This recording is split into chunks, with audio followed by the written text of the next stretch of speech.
আসসালামু আলাইকুম প্রিয় দর্শক, আমন্ত্রণ দৈনিক আর নিউজের প্রতিদিনের সংবাদ আয়োজনে আপনাদের সাথে আছি আমি দিলরুবা খান।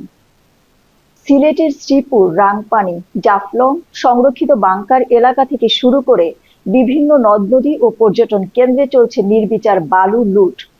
পাথরের মতো বালু লুটপাটের কারণে অনুপম প্রাকৃতিক সৌন্দর্যে ঘেরা এসব স্থান এখন শ্রীহীন হয়ে পড়ছে। স্থানীয় লোকজন বলছে, রাজনৈতিক ছত্রছায়ায় গড়ে ওঠা চক্র প্রকাশ্যে এই বালু লুট করছে। মাঝে মধ্যে প্রশাসন অভিযান চালালেও কার্যকর উদ্যোগ নেওয়া হচ্ছে না। এতে প্রাকৃতিক ভারসাম্য ও পর্যটন কেন্দ্রগুলোর অস্তিত্ব এখন হুমকির মুখে। পাথরের মতো বালু লুটেও সিলেটের সিন্ডিকেট গড়ে উঠেছে। 2024 সালের 5 আগস্ট আওয়ামী লীগ সরকারের পতনের পর সিলেটের সবকটি পাথর কোয়ারির মতো বালু মহলেরও নিয়ন্ত্রণ নেয় বিএনপি ও এর সহযোগী সংগঠনের স্থানীয় নেতারা। অভিযুক্তের তালিকায় আওয়ামী লীগ ও জামায়াতের নেতাদের নামও পাওয়া গেছে। প্রায় 4-5 মাস পর দেশের স্থলবন্দর দিয়ে ভারতীয় পেঁয়াজ আমদানি শুরু হয়েছে গত সপ্তাহে। ফলে 1 মাস ধরে দেশের বাজারে বাড়তে থাকা পেঁয়াজের দাম কিছুটা কমেছে।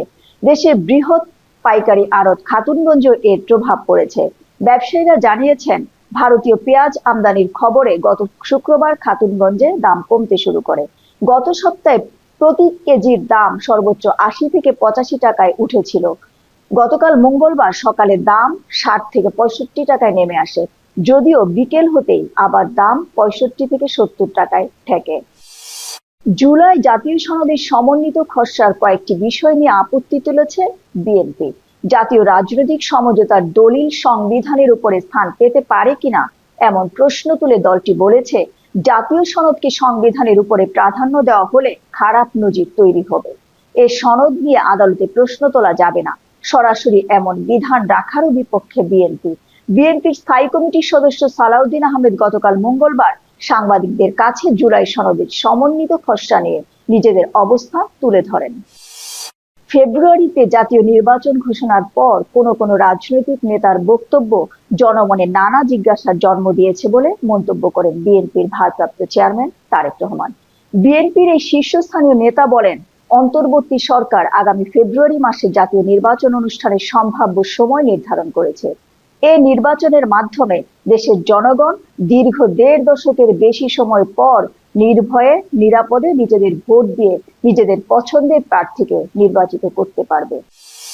এবারে আন্তর্জাতিক সংবাদ।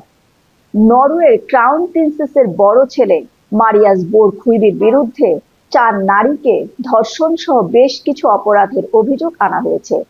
1 বছর ধরে তার বিরুদ্ধে পুলিশের তদন্ত চলার পর এমন পদক্ষেপ নেওয়া হলো। গত সোমবার নরওয়ের রাষ্ট্রীয় কৌঁসুলি এ তথ্য দিয়েছেন।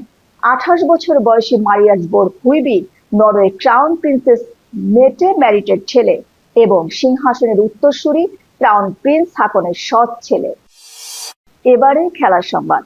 গত মৌসুমে দুর্দান্ত সাফল্যের স্বীকৃতি স্বরূপ মোহাম্মদ সালার মুকুটে যুক্ত হলো আরেকটি পালক।